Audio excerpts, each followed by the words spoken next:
Hoy vamos a analizar un conflicto que estuvo a punto, pero a puntísimo, de incendiar por completo Oriente Medio. Un enfrentamiento cuyas ondas expansivas, la verdad, todavía resuenan a escala mundial. Para entenderlo todo tenemos que irnos a una fecha muy concreta, un día que el mundo tardaría mucho en olvidar y que básicamente lo cambió todo de la noche a la mañana. Operación Furia Épica. Así, con este nombre tan ominoso, se bautizó la operación que dio el pistoletazo de salida a una campaña militar masiva, pensada para redibujar el mapa del poder en Oriente Medio para siempre. Y así fue. El 28 de febrero de 2026, Estados Unidos e Israel lanzaron un ataque coordinado, devastador, contra Irán.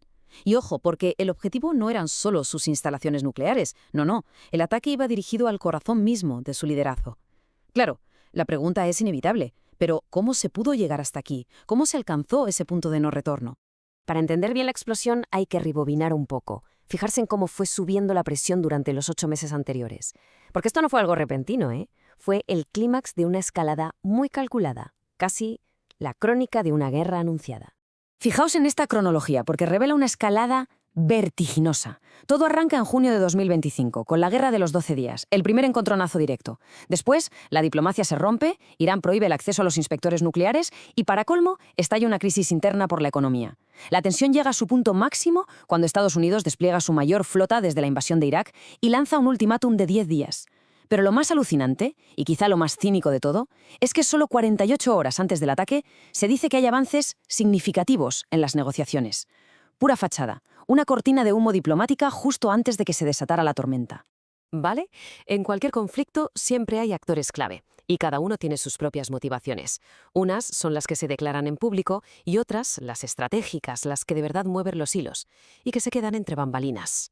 Y esta tabla lo explica de maravilla. Para Estados Unidos, oficialmente, se trataba de impedir un Irán nuclear, que según sus servicios de inteligencia estaba a solo 90 días de conseguir la bomba. Pero por debajo, la jugada era otra: restaurar su poder disuasorio y mandar un mensaje de fuerza a rivales como China y Rusia.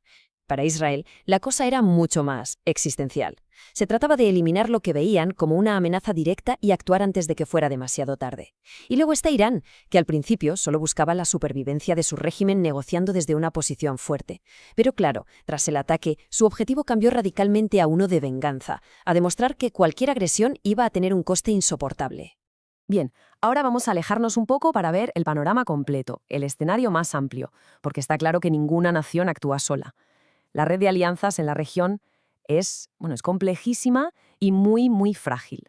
Este tablero geopolítico nos muestra una región totalmente fracturada. Por un lado tenemos el eje atacante, Estados Unidos-Israel, luego sus aliados del Golfo, que están atrapados entre su lealtad a Washington y el pánico a que una guerra total los arrastre. Enfrente, el llamado eje de la resistencia, que son todos los grupos afines a Irán, listos para la guerra asimétrica. Y por último, las grandes potencias, Rusia y China, que juegan un papel de observadores muy interesados, esperando a ver si pueden sacar tajada del desgaste estadounidense, un equilibrio de poder, tela de peligroso y frágil. A ver, el punto crucial aquí es que esta guerra no ha aparecido de la nada. Es la culminación de más de 40 años de hostilidad. Hay que entender de dónde viene todo esto, las raíces, para comprender la magnitud de lo que está pasando. Esta enemistad se sostiene básicamente sobre 3 pilares. Primero, la Revolución Islámica de 1979. Ese fue el momento que lo cambió todo, el origen de todo. Segundo, décadas de una guerra en la sombra, una guerra sucia y sangrienta, librada a través de intermediarios por toda la región. Y tercero, el detonante final, el programa nuclear. La decisión de Irán de enriquecer uranio a niveles militares fue la línea roja que sus enemigos no estaban dispuestos a tolerar. Estos 3 factores no solo se sumaron, se multiplicaron, creando una olla a presión en la que el conflicto directo era solo cuestión de tiempo. La respuesta de Irán, claro, fue inmediata y contundente, una lluvia de misiles contra Israel y las bases de Estados Unidos en la región. Pero esto es solo la respuesta militar. Teherán todavía se guarda un as en la manga, un arma económica que podría poner de rodillas a la economía mundial. Un 20%. Puede no sonar a mucho, pero es que hablamos del 20% de todo el petróleo del mundo.